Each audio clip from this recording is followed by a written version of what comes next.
to Mental Health Chats. I'm Clare Davis, and we're all about bringing emotional fitness into your life. And our topic for this month is stress. And we've got the lovely Sally Walker here. Hello, Sally. How are you? I'm wonderful. Thank you so much for having me. Well, thank you for being here. And I was very, very fortunate to meet Sally when I was on holiday in Lanzarote earlier this year. So Sally's based in Lanzarote, but do you just want to tell everybody a little bit about who is Sally Walker? Yeah, sure. Well, I am originally from the UK, so I am English. I think about 98% genetically English. Anyway, but when I was 22, 23, around there, I moved to Denmark. And I lived most of my adult life in Denmark until about 10 years ago, and I moved here to Lanzarote.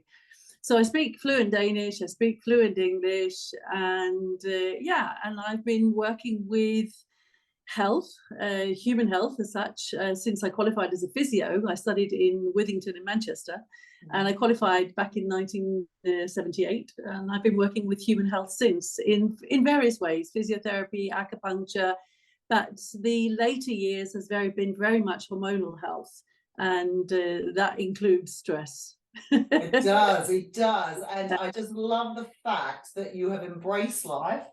You're gone with your dreams. Oh, the Danes are such an amazing race. So I lived in Denmark from the UK, and now you're in Lanzarote, and you're working, in an area where there's a lot of Danish people and a lot of UK people. So you've got the best of everything. Yes, I have. Everything. Absolutely. So I was intrigued when I met you, Sally. You're an amazing woman. I was really intrigued about the work you do. So we're looking at stress this month, and how stress today, we're looking at how stress can physically affect your body. But before we go into that, I'd like you to tell everybody, what exactly do you do? Because you've got just such an interesting career. Well, it's a combination in a way, because I still do work as a physiotherapist and I still work as an acupuncturist, but it is the least of my work.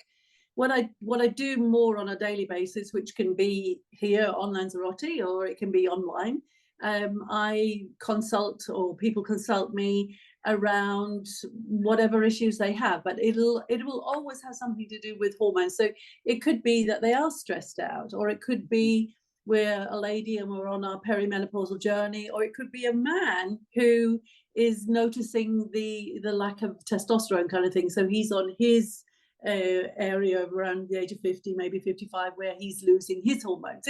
Men lose hormones just like women do, but it's not quite so radical for them.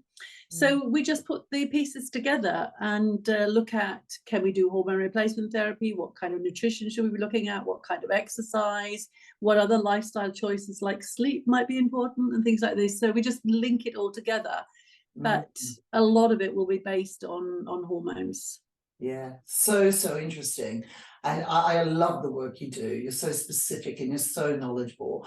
And what's so important that I found out when I met you is that stress on our body and how stress can really physically affect us. So Sally, would you like to tell everybody watching and listening out there, how does stress physically affect us and our body?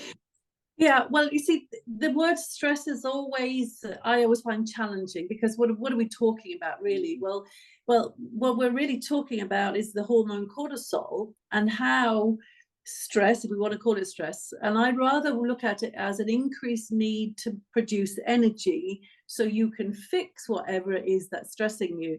And that stress can be a physical stress, you're working many hours, that kind of thing, or you're working out too much. Yes, you can work out too much. Or it can be a mental, emotional stress. You're mentally, you're having work that you need to get done. You've got some work with some accounts or something which is demanding, or you've got the emotional side of it where you keep mulling over things, you're worrying about things, and all these kind of things. All of these will increase your need for energy. So your cells need to produce more energy so they can help you fix this, so you have more energy to deal with whatever it is that's stressing you. But unfortunately, cortisol, which is the most important hormone of the body, affects other hormones, puts them out of balance. So we see strange symptoms. So we think, well, what's that got to do with stress? But that's because of cortisol's power. But one of the biggest things that happens with cortisol is it is very destructive. It's a breakdown hormone. So it's a tissue breakdown hormone. So things like muscle tissue, bone tissue, skin tissue, you know, you have a week or two where you've had extra stress and you look in the mirror and you think, oh my goodness, where do those wrinkles come from? Yeah, yeah, do that all the time. and unfortunately also it breaks down brain cells. So you then start getting all the brain fog, or you can't concentrate, you can't remember, and all these kind of things. Yeah. So cortisol is amazing because it's helping you with your blood sugar levels to make more energy so you can fix problems. But if you don't fix it and move on, then it becomes very destructive.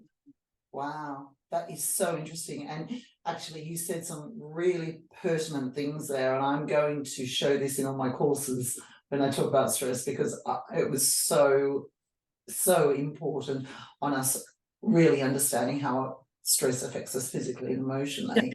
And you know, I'm thinking about aging, and me myself, I know as I've aged, I have more and more stress, and we do need to cope with stress more and more. So as we age, how can we enable ourselves to cope with stress a lot more easily, especially when our hormones are changing? You mentioned males and females. What can we do?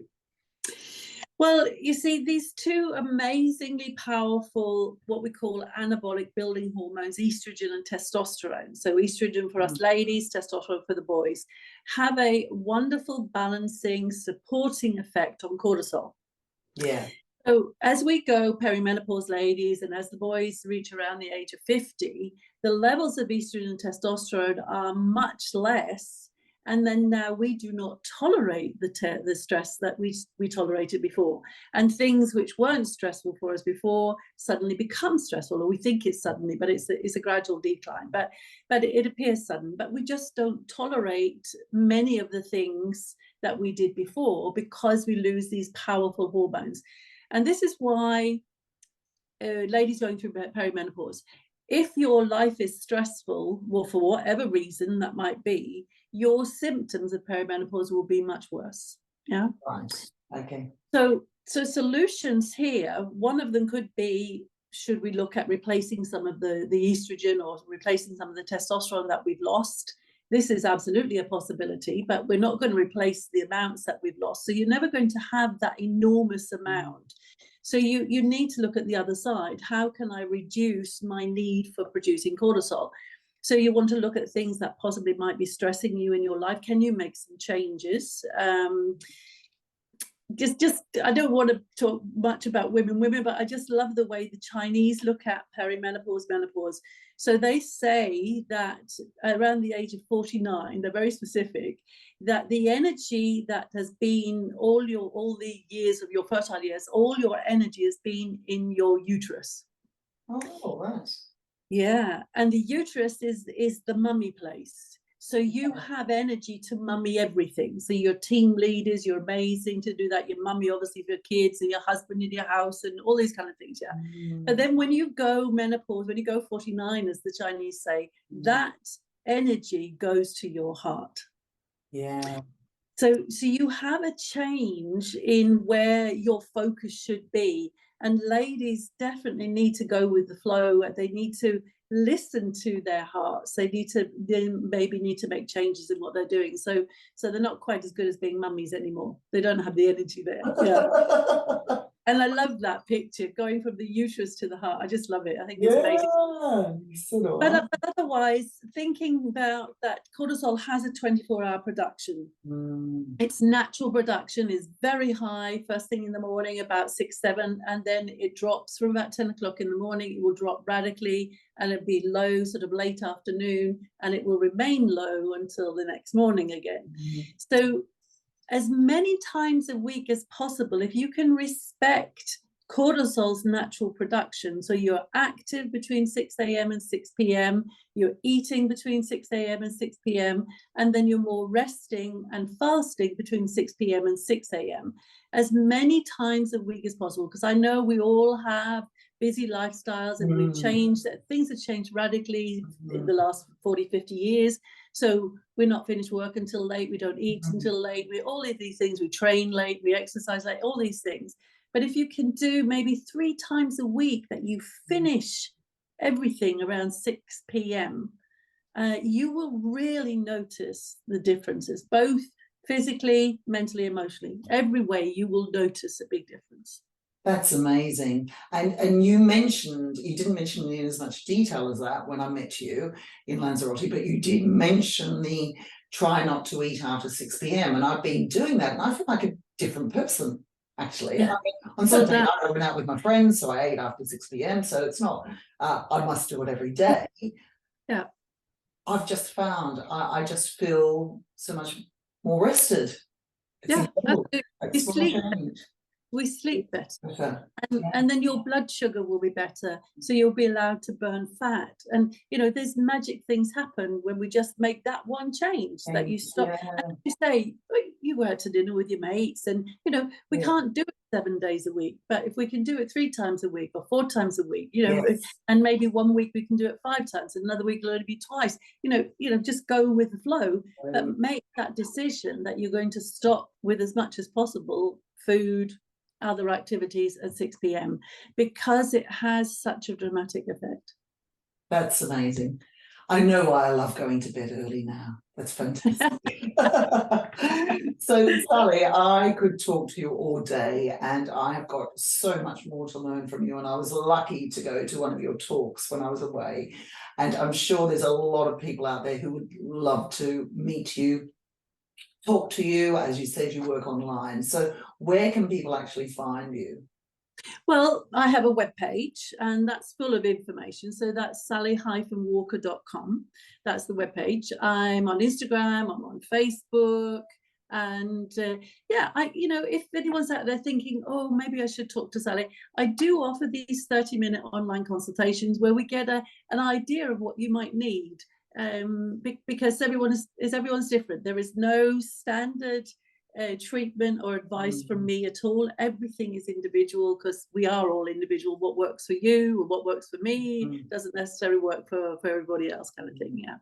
So yes, but I am at 𝗁𝗵𝗲𝗀𝗀𝗀 at Lanzarote. If anyone wants to come out there, they can meet me there. And if anyone's interested in me doing some kind of talk, Zoom is wonderful. We can do all these things online now. So basically, You're being amazing. You're such an inspiration. So thank you so much, Sally, for all your wise words. And for everybody, let's rest more, especially after 6 p.m. Absolutely. Thank you and take care. Thank you. Take care of yourself. Bye. Bye.